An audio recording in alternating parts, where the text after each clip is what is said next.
সবাইকে আবারও ফুড ল্যাবে স্বাগতম। আজ নিয়ে এসেছি একটি অন্যরকম চিকেনের আইটেম এবং এটি খুবই সুস্বাদু হয়, যে কোনো কিছুর সাথে সাইড ডিশ হিসেবে খাওয়া যায় এবং এটি মূলত আসলে ভুটানিজ স্টাইলে করা, ভুটানের একটি জনপ্রিয় ফ্রাই আইটেম।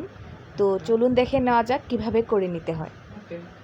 তো প্রথমেই যা লাগবে তা হচ্ছে আমি 8 থেকে 10 টুকরার মতো চিকেন নিয়েছি, পেঁয়াজ মাঝারি সাইজের 2টি ফালি করে নিয়েছি, আদা রসুন এবং পেঁয়াজ বাটা নিয়েছি হাফ চামচ করে, কাঁচামরিচ আস্ত 3 থেকে 4টি এবং টালা জিরা গুঁড়া হাফ চামচ, মরিচ এবং লবণ পরিমাণ মতো এবং বড় সাইজের একটি আলু কেটে নিয়েছি।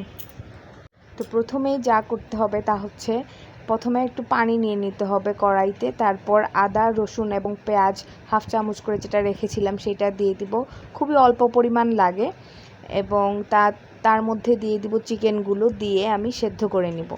চিকেন এবং আলু দুটোই একসাথে দিয়ে দিব, চাইলে আপনারা আলাদাও সিদ্ধ করে নিতে পারেন। তারপর দিয়ে দিব অল্প হাফ চামচের মতো লবণ, যেটা আমি দেখাতে ভুলে গিয়েছিলাম। তো আমার চিকেন এবং আলু সেদ্ধ হতে প্রায় 10 থেকে 15 মিনিটের মতো লেগেছে। তো সেদ্ধ হয়ে যাওয়ার পর এখন আমি নামিয়ে ফেলছি। তো চিকেন এবং আলু নামানোর পর কড়াইতে আমি 3 টেবিল চামচের মতো তেল দিয়ে দিয়েছি। আমরা ফ্রাই করতে যেরকম পরিমাণ তেল দিই ঠিক সেইভাবে আমরা তেল দিয়ে দিব এবং দেওয়ার পর সেদ্ধ চিকেনটা আমরা ভেজে নিব। যেহেতু চিকেনটা সেদ্ধই করা আছে এর জন্য টাইম লাগবে না, জাস্ট মাঝারি আঁচে 5 থেকে 7 মিনিটের মধ্যেই ভাজা হয়ে গিয়েছে। তো এখন চিকেন ভাজার পরে আলু, চিকেন, পেঁয়াজ, কাঁচামরিচের সাথে হাফ চামচের মতো জিরার গুঁড়া, লবণ পরিমাণ মতো এবং মরিচের গুঁড়া পরিমাণ মতো দিয়ে দিব। সব কিছু দেওয়ার পর ভালো মতো মাখিয়ে নিতে হবে এবং আমি আস্ত কাঁচামরিচ জাস্ট ফ্লেভারের জন্য দিয়েছি, কারণ এই আইটেমটা এত বেশি ঝাল হয় না এবং মশলাও এত বেশি লাগে না। তো আমার মাখানো প্রায় শেষ। তো এখন আবার ফ্রাইং প্যানে 1 টেবিল চামচ তেল দিয়ে সব চিকেনগুলো দিয়ে একটু ভেজে নিতে হবে।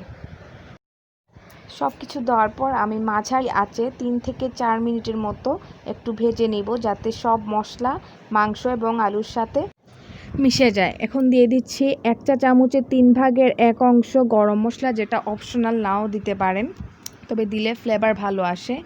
আমি নিজেই করে নিয়েছি, দারুচিনি, এলাচি, লং এবং গোলমরিচ তেলে গুঁড়া করে নিয়েছি। তো 3-4 মিনিটের মধ্যে এটা আমার হয়ে গিয়েছে এবং আপনারা চাইলে পেঁয়াজের পরিমাণটা একটু বাড়াতে পারেন, এতে স্বাদ আরও বাড়বে।